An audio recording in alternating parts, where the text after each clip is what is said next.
Good afternoon বন্ধুরা, welcome back to my channel Sangeeta blog চ্যানেলে তোমাদের জানাই অনেক অনেক অনেক স্বাগত। এখন বাজে 8টা বাজে। এখন থেকে আমি আমার ব্লগটা স্টার্ট করছি। দেশ থেকে ফিরে এটাই আমার ফার্স্ট ব্লগ। দুদিন ব্লগ শ্যুট করতে পারিনি, তোমাদের ব্লগ দিতেও পারিনি, যে আমার ছেলে আর আমি রেডি হয়েছি, দেখতেই পাচ্ছ। আমরা যাচ্ছি ব্যাঙ্গালোর, মানে আমি আর তোমার দাদাভাই। তোমার দাদাভাই ডাক্তার দেখানোর সময় ডেট আছে।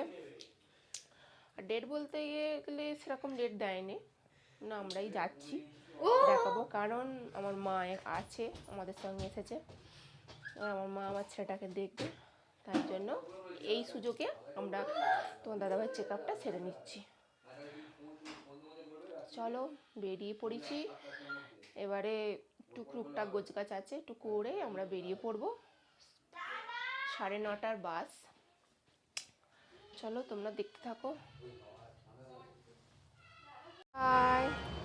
এই যে বাস স্টপে এসে দাঁড়িয়ে বসে আছি। এই ছেলেটার জন্য খুব মনটা খারাপ করছে। ছেলেটাকে রেখে এলাম, একটু মনটা খুবই খারাপ লাগছে।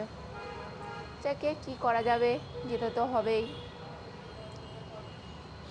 ঠিক আছে, চলো তোমরা দেখতে থাকো। আবার বাসে উঠে তোমাদের সাথে কথা হচ্ছে, কেননা বাইরে এখন অনেক আওয়াজ, তো ভালো কথা বলতে পারছি না, তোমরা শুনতে পাবে না আমার কথা। চলো। আর আমার বুঝতেই পারছো, আমার খুব সর্দি করেছে, শরীরটাও ভালো নয়, চোখ মুখ দেখেই তোমরা বুঝতে পারবে। চলো তোমরা দেখতে থাকো।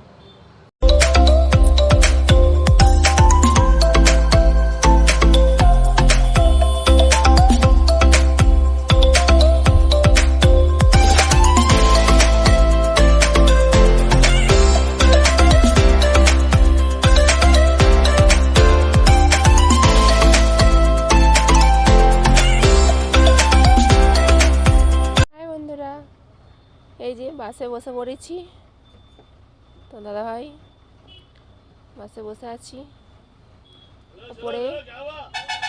এবার খাওয়া দাওয়া করবো আর একটু শুয়ে পড়বো।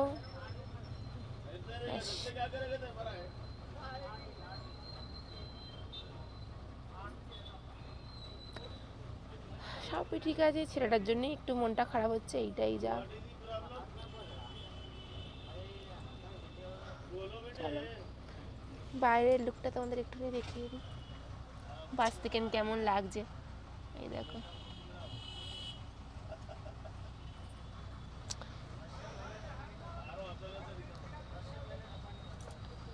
একটু অন্ধকার অন্ধকার লাগছে, কেননা ওপরটা আলোটা সেরকম নেই, তো ওই জন্য একটু অন্ধকার অন্ধকার লাগছে।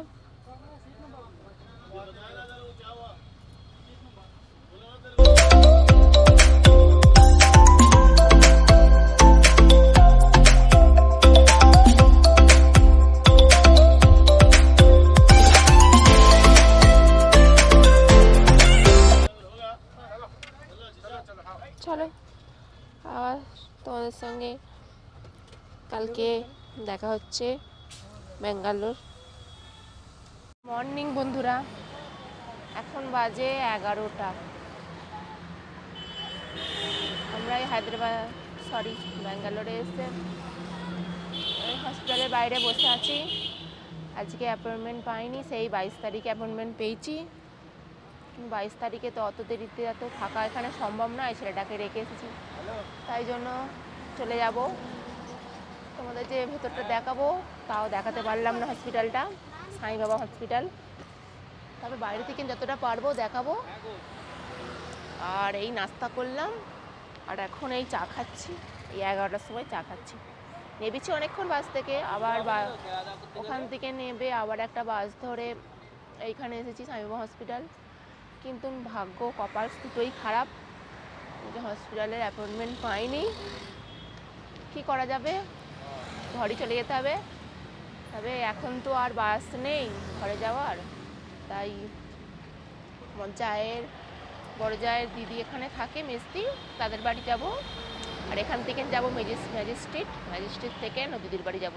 দিদির বাড়িটা কোথায় আমি ঠিক জানি না, তবে তোমাদের সব শেয়ার করব যতটা পারবো। আর হসপিটালটা বাইরে থেকে যতটা দেখাবার সম্ভব দেখাবো। চলো দেখতে থাকো।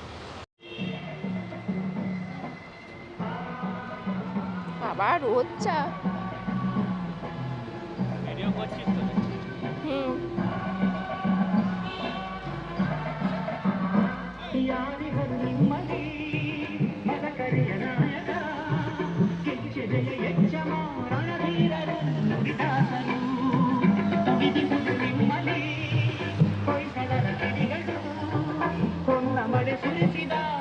ভেতরটা খুব সুন্দর, খালি দেখাতে পারছি না তোমাদের তাই।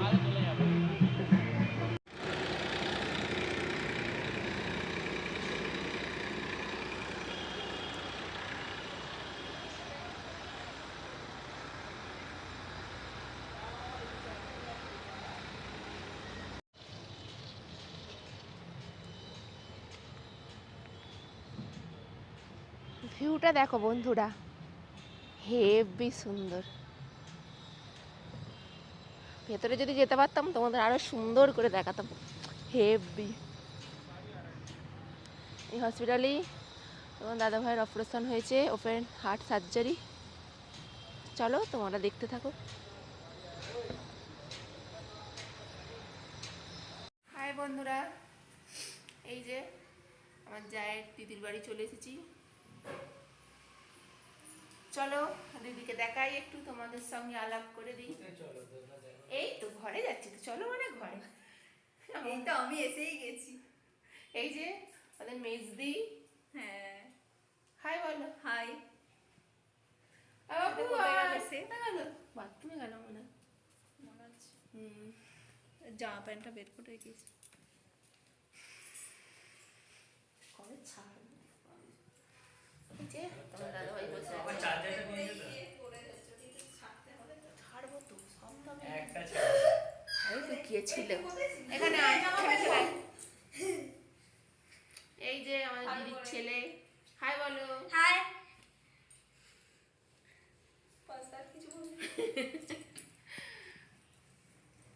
চলো আবার পরে দেখা হবে।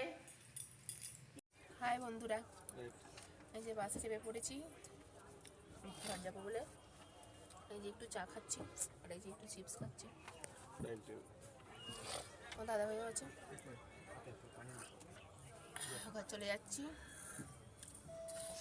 বাড়ি থেকে বেরিয়ে 7:30টায় বাস ছাড়বে। ঠিক আছে, বাই বন্ধুরা। আজকের মতন আমার ব্লগটা আমি এখানেই এন্ড করছি, কারণ সেই কাল থেকে ব্লগটা স্টার্ট করেছি, এখনও ব্লগটা আমি শেষই করতে পারিনি।